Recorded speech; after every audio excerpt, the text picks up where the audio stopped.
makan makanan yang sehat ya, seperti itu. Nah, itu adalah ada beberapa tanggung jawab seorang terapis gigi dan mulut sebagai klinisi kesehatan gigi.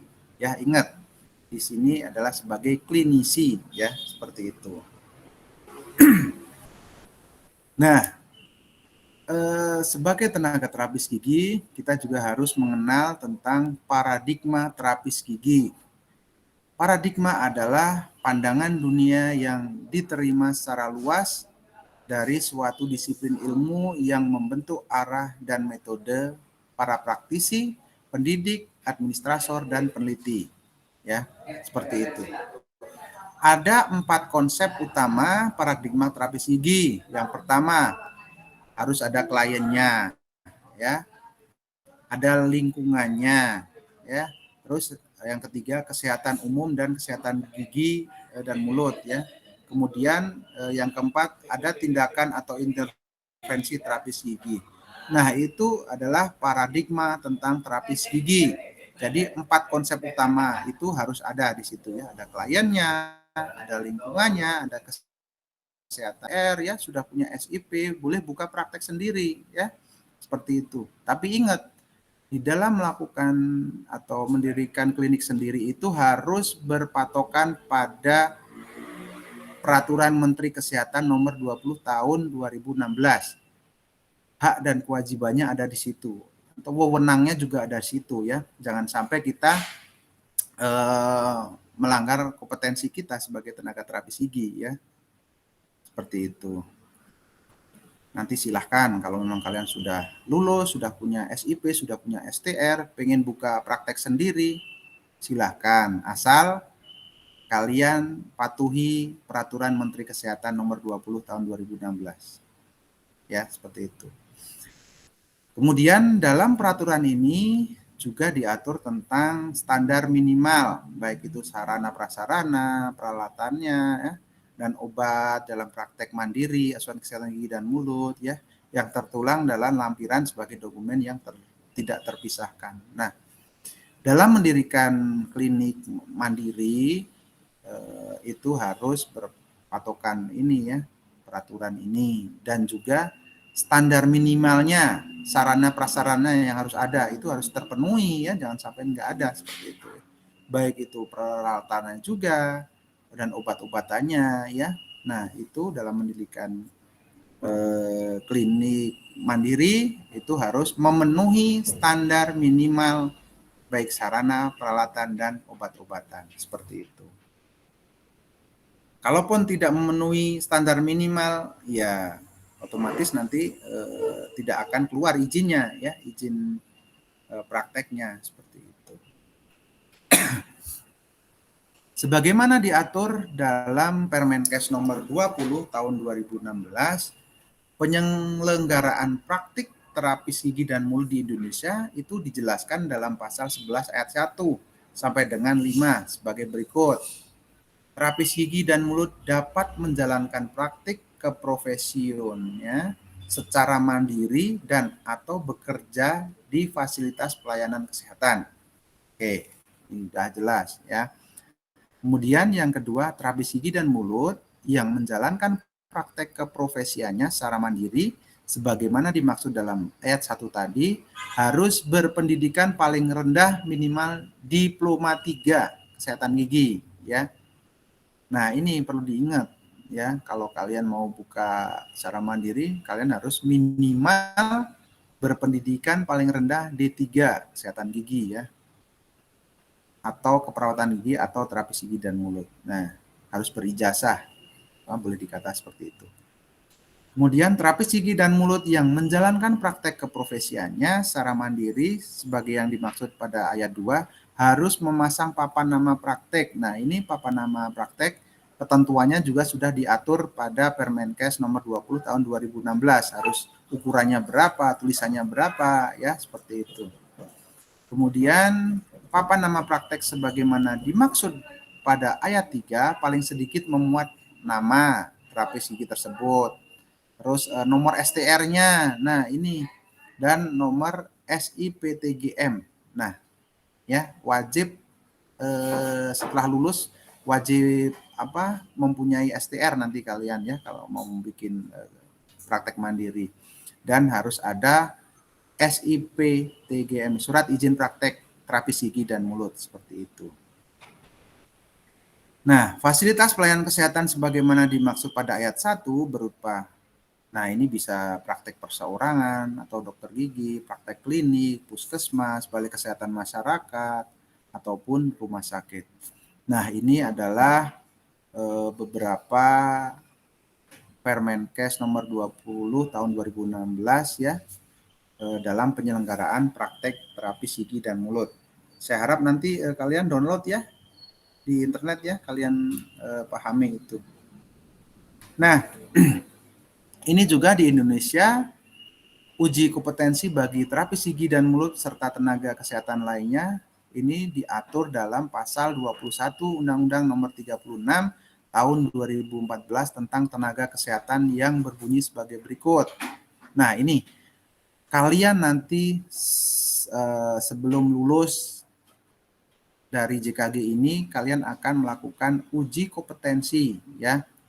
Yang pertama mahasiswa bidang kesehatan pada akhir masa pendidikan vokasi dan profesi harus mengikuti uji kompetensi secara nasional ya. Nah, kalau kalian belum lulus uji kompetensi, berarti kalian dinyatakan juga belum lulus dari JKG ini ya. Makanya harus belajar dari sekarang ya. Yang kedua, uji kompetensi sebagaimana dimaksud pada ayat 1 itu diselenggarakan oleh perguruan tinggi bersama dengan organi profesi. Nah, kalau kita bekerja samanya dengan P3GMI ya, atau lembaga pelatihan atau lembaga sertifikasi yang terakreditasi. Ya. Kemudian yang nomor 3, uji kompetensi sebagaimana dimaksud pada ayat 2 ditujukan untuk mencapai standar kompetensi lulusan yang memenuhi standar kompetensi kerja. Standar kompetensi kerja sebagaimana dimaksud pada ayat 3 disusun oleh organisasi profesi dan konsil masing-masing tenaga kesehatan dan ditetapkan oleh menteri. Mahasiswa pendidikan vokasi sebagaimana dimaksud pada ayat 1 yang lulus uji kompetensi memperoleh sertifikat kompetensi yang diterbitkan oleh perguruan tinggi. Nah, ini nanti kalau kalian sudah lulus uji kompetensi, kalian akan mendapatkan sertifikat kompeten ya. Seperti itu. Mahasiswa pendidikan profesi sebagaimana dimaksud pada ayat 1 yang lulus uji kompetensi memperoleh sertifikat profesi yang diterbitkan oleh perguruan tinggi. Ketentuan lebih lanjut mengenai tata cara pelaksanaan uji kompetensi diatur dengan peraturan menteri yang menyelenggarakan urusan pemerintah di bidang pendidikan. Nah, ini untuk uji kompetensi ini itu kalau kalian belum lulus, kalian dianggap belum lulus dari JKG ini ya. Makanya saya mohon nanti dalam melakukan uji kompetensi kalian harus benar-benar belajar dari sekarang ya agar lulus kompetensi. Karena apa? Karena uji kompetensi sangat penting. Uji kompetensi digunakan untuk mendapat sertifikat kompetensi ya, bahwa kalian memang benar-benar sudah berkompeten dalam melakukan asuhan kesehatan gigi misalnya ya. Seperti itu. Nah, uji kompetensi ini juga sebagai prasyarat atau ya syarat lulus dari JKG ini ya. Kalau kalian belum lulus uji kompetensi, berarti kalian belum lulus. Jadi harus mengulang atau ikut uji kompetensi selanjutnya. Misalnya uji kompetensi pertama kalian tidak lulus, ya kalian harus mengikuti uji kompetensi selanjutnya. Yang kedua nggak lulus masih, ya ketiga dan seterusnya sampai benar-benar kalian lulus melakukan uji kompetensi di sini ya. Makanya untuk lulusan sekarang itu agak berat karena kelulusan akan dilihat juga dari uji kompetensi ya. Seperti itu. Makanya dari sekarang harus belajar terus, terutama soal-soal untuk uji kompetensi ya. Nah, itu biasanya soalnya vignet, jadi soal kasus. Nah, nanti kalian harus belajar soal-soal kasus seperti itu. Nah, yang perlu kita ketahui juga di sini juga tentang sejarah perawat gigi. Dulu namanya perawat gigi ya, atau SPRG dulu setingkat dengan SMA ya. Dulu namanya SPG, Sekolah Perawat Gigi, itu didirikan pada tahun kurang lebih 1951 ya. Sekolah ini kemudian berubah nama lagi menjadi SPRG atau Sekolah Pengatur Rawat Gigi pada tahun 1995. Kemudian dari SPRG ini berubah lagi menjadi Akademi Kesehatan Gigi pada tahun 2005. Nah, kemudian sampai 2000 berapa ya, kayak 2001 kalau nggak salah, itu sudah beralih atau sudah merger dengan apa jurusan-jurusan yang lain ya, sudah jadi Poltekkes sampai sekarang menjadi jurusan kesehatan gigi atau jurusan keperawatan gigi, baik itu D3 maupun di D4 ya, seperti itu. Nah, itu adalah sejarah tentang perawat gigi atau sekarang tenaga terapis gigi ya. Mulai dari nama SPG, terus SPRG, terus AKG ya. Sekarang menjadi JKG ya, jurusan kesehatan gigi. Nah, itu adalah kurang lebihnya sejarah dari perawat gigi. Kemudian Persatuan Terapis Gigi dan Mulut Indonesia, misinya yaitu terwujudnya profesi terapis gigi dan mulut yang kompeten dan berdaya saing di tingkat nasional dan internasional pada tahun 2029. Ya, itu adalah visi dari PT GMI. Ya, kalian kalau nanti sudah lulus tahu ya apa visi, apa misinya. Ya. Kemudian misinya yaitu mewujudkan tata kelola organisasi yang maju, inklusif, terbuka, dan berorientasi pada tujuan. Yang kedua, meningkatkan mutu pendidikan, pelatihan, dan pelayanan terapis gigi dan mulut. Kemudian memberikan perlindungan hukum kepada anggota sesuai dengan peraturan dan perundang-undangan yang berlaku.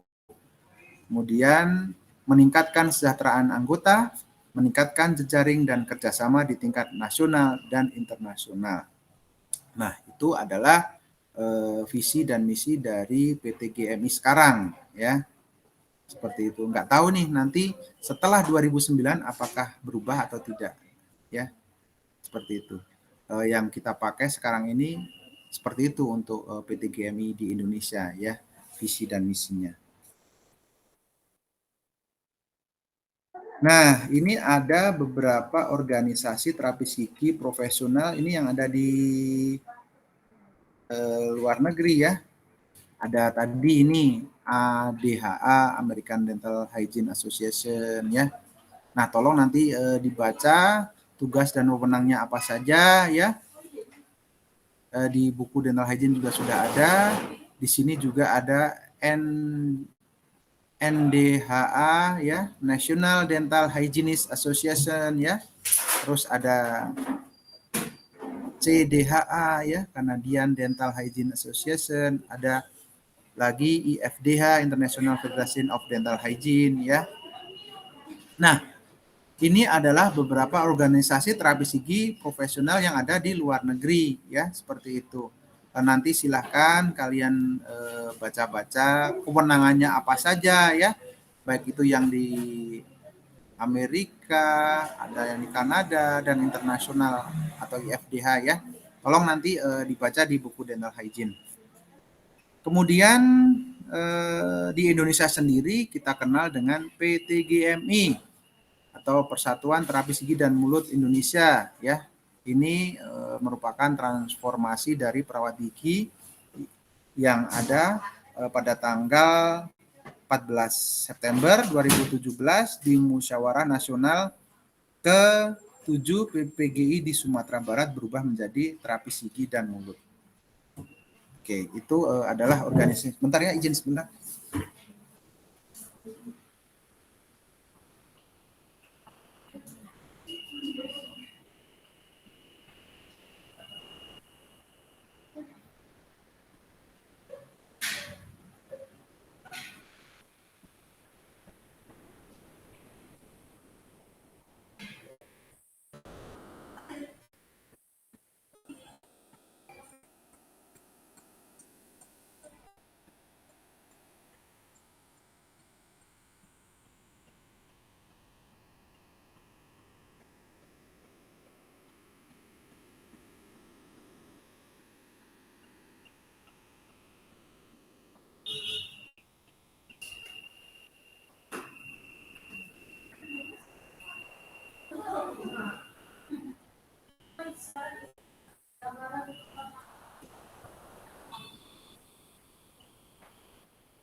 Nah, ini nanti kalau kalian sebagai tenaga terapis gigi itu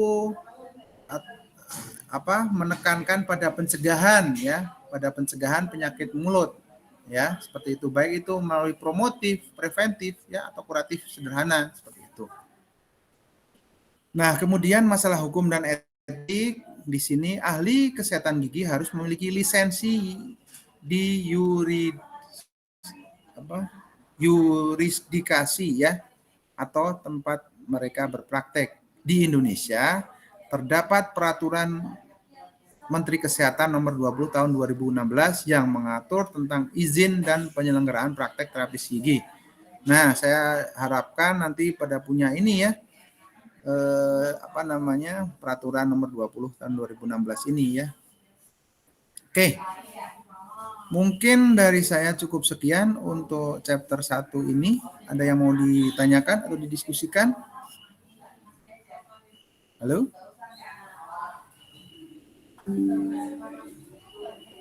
Ada yang mau ditanyakan?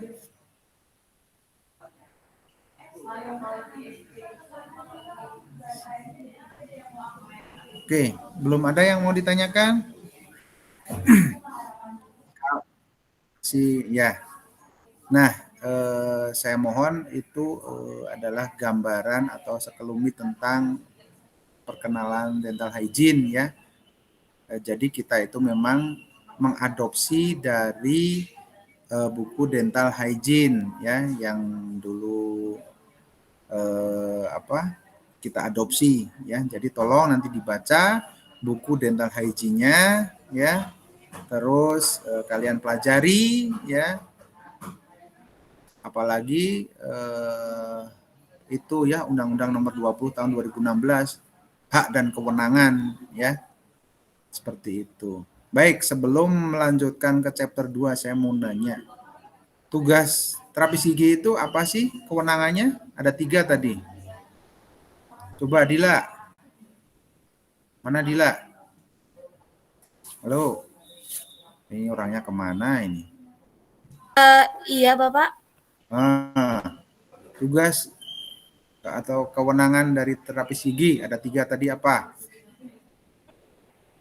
Ayo. Oke, ada yang tahu? Izin menjawab, Pak. Ya, silakan. Tresna. Tugas terapis gigi itu ada di bidang promotif, preventif, dan kuratif yang sederhana. Nah, ya. Ini kalau memperhatikan tahu ya. Jadi tugas dan wewenangnya itu promotif, preventif, dan kuratif sederhana. Nah, biasanya kalau ke lapangan kalian akan melakukan 3 tugas tadi ya. Seperti itu, melakukan promotif ya, melakukan promosi kesehatan gigi dan mulut ke masyarakat ya, ke individu atau ke lingkungan ya. Seperti itu. Kemudian juga melakukan preventif ya, seperti pencegahan penyakit misalnya dengan melakukan scaling atau penambalan atau yang lainnya seperti itu. Dan melakukan kuratif penambalan sederhana sesuai dengan kompetensi kita ya. Ingat, kita bekerja harus sesuai dengan kompetensi kita yang sudah tertuang di PP nomor 20 tahun 2016 ya. Tidak boleh keluar dari itu ya, seperti itu. Kalau kita melanggar, konsekuensinya ya hukum ya, seperti itu. Kalau kita melanggar misalnya bukan kompetensi kita nih, bukannya kita merujuk malah ditangani sendiri, ketahuan apalagi ada komplain dari klien. Nah,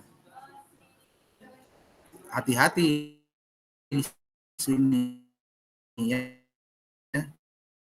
kita bisa dipenjara karena sudah melanggar kompetensi seperti itu.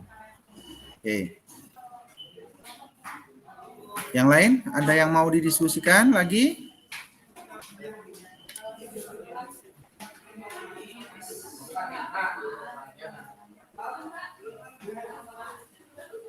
Oke, kalau tidak ada yang mau didiskusikan, kita lanjut ke chapter 2 ya. Oke. Oke, saya share screen lagi. Atau mau pretest post test dulu yang chapter 1? Post test dulu aja ya. Halo. Ya, Den. Ya, kita sebelum masuk ke ke chapter 2 kita post test dulu aja. Bentar. Saya buatkan dulu di ini ya. Nah, ini tadi pretest post test. Oke.